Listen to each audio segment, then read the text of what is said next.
ሜላት አብራም ባላለው ከዚህ ኮላይታ ነው የመጣሁት።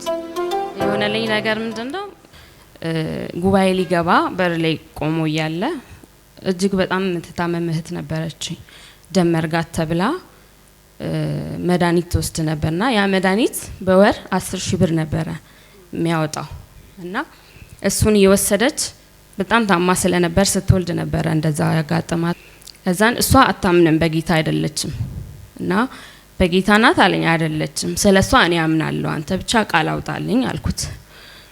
ምንም አትሆንም ትፈወሳለች አለኝ። ከዛን አሜን ብዬ ሻልኩና መድኃኒቱ ደም የረጋውን ደም እንትን ሚል ነው የሚያቀጥን ነውና ለአንድ ወር ስታ በአንድ ወር ውስጥ ማለት ነው ኖርማል ነው ተባለች ማለት ነው። እግዚአብሔር ይባረክ።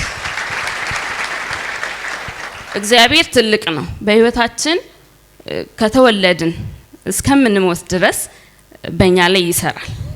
አንድና ሁለት ነገር ሳይሆን እድሜ ልካችንን እየሰራ ነው የሚኖረው። እና ሁለተኛ ነገር ደግሞ የሆነልኝ ከባለቤቴ ጋር በጣም እጋጭ ነበርና እስከ ፍቺ ድረስ ደርሰን ነበር። ውስጤ ግቢ ሲለኝ ገባውኝና እሱ ያገለገለ ነው። ዘር ልዘራ ወጣውኝና እሱ አጠገቤ እጄ ዘራው ማለት ነው። ያው እግዚአብሔር ሊሰራ ስለወደደ አየኝና ትመሰክሪያለሽ አለኝ። ሌላ ነገር ምንም አላለኝ። አዎ መሰክራለሁ አልኩት። ትመሰክሪያለሽ? አዎ ሆኖልሻል ልጅ አለኝ። ከባለቤቴ ጋር ማለት ወደ ፍቺ እየሄድን ነበር እና የዛን ቀን ማታ እኔ እናቴ ቤት ነው የምኖረው፣ እሱ ቤተሰቦቹ ቤት ሄዷል።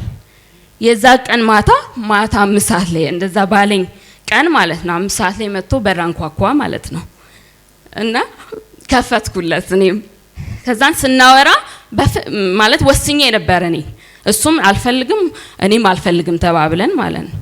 ግን የእግዚአብሔር ስራ ድንቅ ነው እውነት። የሆነ ውስጤ ራራ ማለት ነው ሲያናገረኝ። የዛኑ ቀን ታርቀን አደርን። እግዚአብሔር ይባረክ። እግዚአብሔር እውነት ትልቅ ነው።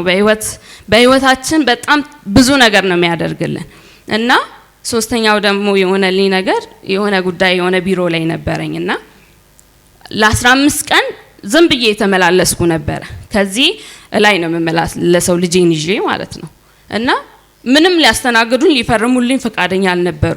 ለ15 ቀን ዝም ብዬ ገባለሁ እወጣለሁ ወረቀቴን ይዤ ማለት ነው እና በጣም ሰልችቶኝ በቃ ከሆነ ይሁን ካልሆነ ይቅር ብዬ ልመለስል ስዞር ከጀርባዬ እሷለ ማለት ነው እና ዶክመንት ያስኩትን የእግዚአብሔር ሰው እዚህ ላይ ቃል አውጣ አልኩት ማለት ነው። ይሳካልሽ አለኝ። የዛኑ ቀን ማለት ነው ኃላፊዋ ፈረመች ማለት ነው። እግዚአብሔር ይባረክ። የዛኑ ቀን ሆነልኝና እግዚአብሔር ትልቅ ነው። እግዚአብሔር ይባረክ።